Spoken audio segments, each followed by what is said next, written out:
आज से स्टार्ट करेंगे क्लास 9th का चैप्टर ट्राइंगल। इसमें क्या है कि कॉन्ग्रुएंट ट्राइंगल्स हैं, दो ट्राइंगल्स को हम सर्वांग सम। कॉन्ग्रुएंट मीन्स क्या है, ये जो कॉन्ग्रुएंट दिख रहा है आप लोगों को, ये इसको क्या बोलते हैं, सर्वांग सम। हिंदी में सर्वांग सम यानी सभी तरीके से क्या हो, वो दो फिगर्स ऐसे जो समान हो। तो इसमें बोला भी है the congruent means equal in all respects और figures whose shapes and size both are the same. It is denoted by, यानी कि जो इसको कैसे डिनोट करते हैं, ये इक्वल टू लगा करके ऊपर को तिरछी लाइन कर देते हैं, तो ये इसका नोटेशन होता है। तो इसने क्या बोला है, कोई भी दो फिगर्स क्या होंगे, कॉन्ग्रुएंट होंगे अगर उनका शेप साइज हर तरीके से क्या हो, इक्वल हो। अब जैसे ये सर्किल देखना, इसका सेंटर मान ले रहे हैं ये है और इसकी मान ले रहे हैं 2 सेंटीमीटर की रेडियस है। सेम 2 सेंटीमीटर का एक और रेडियस ले लिया। अगर इन दोनों को एक दूसरे के ऊपर रखें तो ये कर जाएंगे कौन साइड कर जाएंगे। तो सभी तरह से एक सिक्के के ऊपर, जैसे एक कॉइन है 1 रुपये का और 1 रुपये का कॉइन उसके ऊपर रख दें और उसे देखें सभी तरफ से, तो दोनों इक्वल होंगे। सिंपल इसी तरीके से ये है हेक्सागन। हेक्सागन में 6 साइड्स हैं। अगर इसको मैं तुम्हें दिखाऊँ इस तरीके से, देखना ये जो है इस तरीके से देखना, इसको अगर शिफ्ट करने की कोशिश करूँ मैं, देखो इसके ऊपर जस्ट ऊपर आ जाएगा। ये जब ऊपर आ गया तो हमें क्या दिख रहा है कि केवल ये एक ही है, तो एक ही है। तो इसी तरीके से क्या नहीं, सिंपल क्या है कि दो फिगर्स क्या हों, एक दूसरे के ऊपर आ जाएं या कौन साइड कर जाएं, तो उन्हें हम क्या बोलेंगे, कॉन्ग्रुएंट। सेम इसी तरीके से अगर इस तरीके को देखें, इसको देखें तो देखो ये शिफ्ट हम करें इसके ऊपर तो ये भी इसके शिफ्ट हो जाएगा इसी साइज में, यानी कि सभी रूप से समान हो, उसे हम क्या बोलेंगे, कॉन्ग्रुएंट फिगर्स। तो ये हमने कॉन्ग्रुएंट फिगर्स का। नेक्स्ट में क्या है, congruent of triangles. Main concept इसमें ट्राइंगल्स का ही है। तो कॉन्ग्रुएंट ऑफ ट्राइंगल्स क्या कह रहा है कि अगर पी क्यू कवर्स, यानी कि मान लो ये पी, ये क्यू और ये आर है ट्राइंगल, और ये ए बी सी है। तो इसने क्या बोला है कि अगर इस ट्राइंगल को हम शिफ्ट करें तो पी किस पे शिफ्ट होगा, ए पर, ठीक है, और क्यू कहाँ पे शिफ्ट हो जाएगा, बी पर, और आर सी पर। या पी को ए पे कर दो या ए को पी पे कर दो, बात एक ही है ना। और जो एंगल्स हैं, ऊपर बोला है angle P covers angle A, यानी कि ये जो एंगल पी है ये कवर किसको कर रहा है, ए को, और angle Q covers angle B को कर रहा है, ये वाला इसको कर रहा है कवर। और ये जो तीसरा वाला सी है ये किसको कर रहा है, आर को। और ये बोला है पी क्यू कवर किसको कर रहा है, ए बी को, और क्यू आर किसको कवर कर रहा है, बी सी को। क्यू आर किसको कवर कर रहा है, बी सी को, और पी आर कवर कर रहा है ए सी को। तब क्या कहा जाएगा कि ट्राइंगल जो है, triangle P Q R congruent होगा ट्राइंगल ए बी सी के। अब इसमें ये लिखा है मैंने कि but it not be corrected to the right Q R P. इस तरीके से लिखेंगे क्यू आर पी कॉन्ग्रुएंट होगा ट्राइंगल ए बी सी के, तो ये गलत है।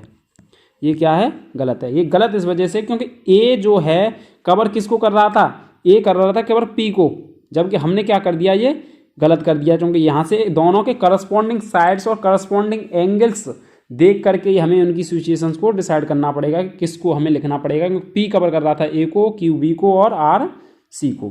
तो ये कॉन्ग्रुएंट ट्राइंगल का कॉन्सेप्ट है। नेक्स्ट है, नोट में लिखा है था congruent triangles are corresponding parts are equal and we write in short C P C T is corresponding parts of congruent triangle. जैसे हमने पीछे वाले में लिया एग्जाम्पल पी क्यू आर और ये लिया ए बी सी।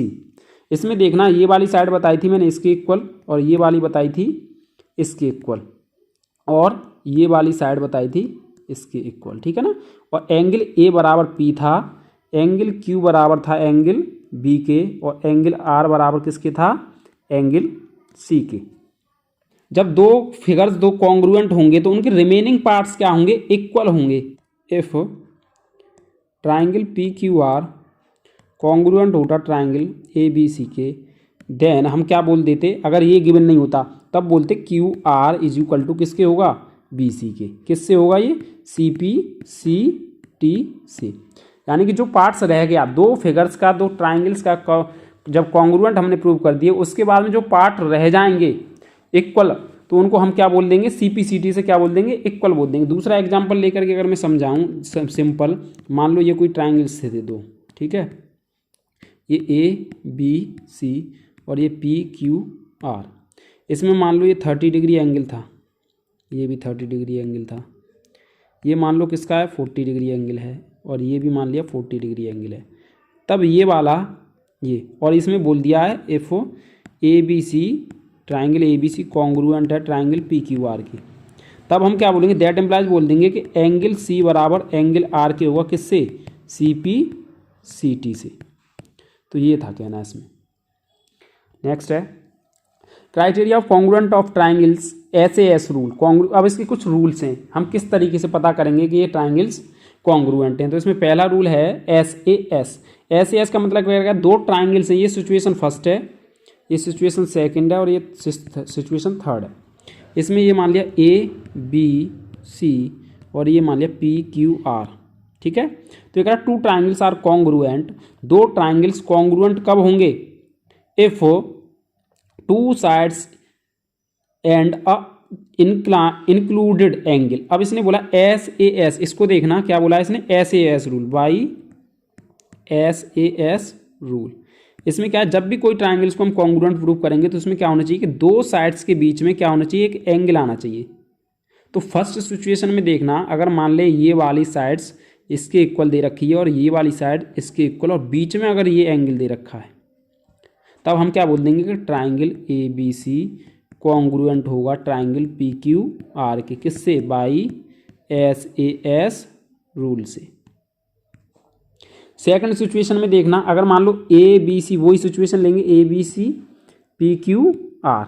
अब उसने कह दिया ये वाला एंगल इसके इक्वल है, लेकिन ये वाली साइड इसके इक्वल और ये इसके इक्वल, तब क्या बोलेंगे, ट्राइंगल ACB कॉन्ग्रुएंट होगा ट्राइंगल PRQ के, किससे, SAS रूल से, ठीक है ना। नेक्स्ट थर्ड में भी सिंपल ABC और ये PQR। अब मान लिया ये वाला एंगल दे दिया इसके इक्वल, और ये साइड दे दी इसके इक्वल, और ये वाली साइड दे दी हमने इसके इक्वल, तब क्या बोलेंगे, triangle ABC is congruent triangle PQR के, किससे, SAS रूल से, ठीक है ना।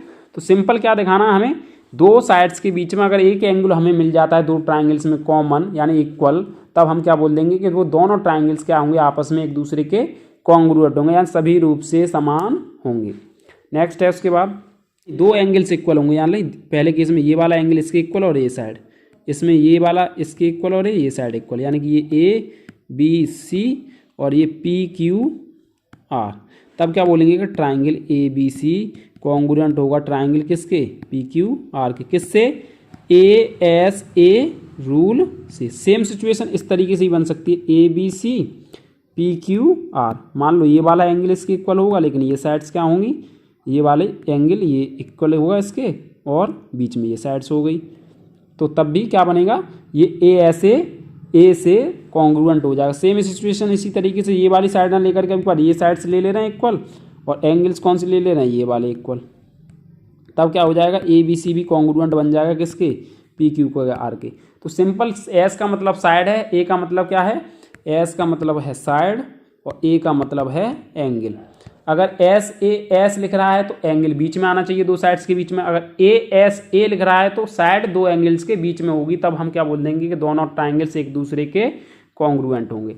नेक्स्ट है two triangles are congruent if any two pairs of angles and one pair of corresponding sides are equal, we may call its as AAS congruence rule. अब क्या बोला, दो एंगल्स के लगातार उसके बाद में एक साइड आ जाए, पहली सिचुएशन में ये वाला एंगल इसके और उसके बाद ये साइड आ जाए, तो सेम सिचुएशन ये रहेगी, ये वाला ये इसके और ये आ जाए, तो ABC किसके हो जाएगा कॉन्ग्रुएंट, ABC कॉन्ग्रुएंट हो जाएगा PQR के। तो ट्राइंगल ABC कॉन्ग्रुएंट होगा ट्राइंगल PQR के, किससे, AAS रूल से। सेम सिचुएशन, अब मान लो ये साइड्स हो गई और उसके बाद में दो कंटिन्यू एंगल हो गए, ये कंटिन्यू एंगल हो गए और ये साइड इक्वल हो गई, ये ABC और ये PQR, तब भी क्या कह देंगे कि दोनों कॉन्ग्रुएंट होंगे। सेम सिचुएशन में अगर मान लो ये वाली साइड हो गई और उसके बाद में कंटिन्यू एंगल, तो ये बन सकता है और ये भी बन जाएगा, ऐसे ये और ये बन गया और ये बन गया, तो ABC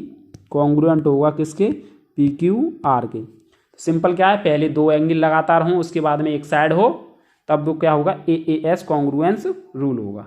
नेक्स्ट है, इसके बाद में एक्सरसाइज है 7.1, सॉल्यूशन कराएंगे। ये इंट्रोडक्शन था एक्सरसाइज 7.1 का। धन्यवाद।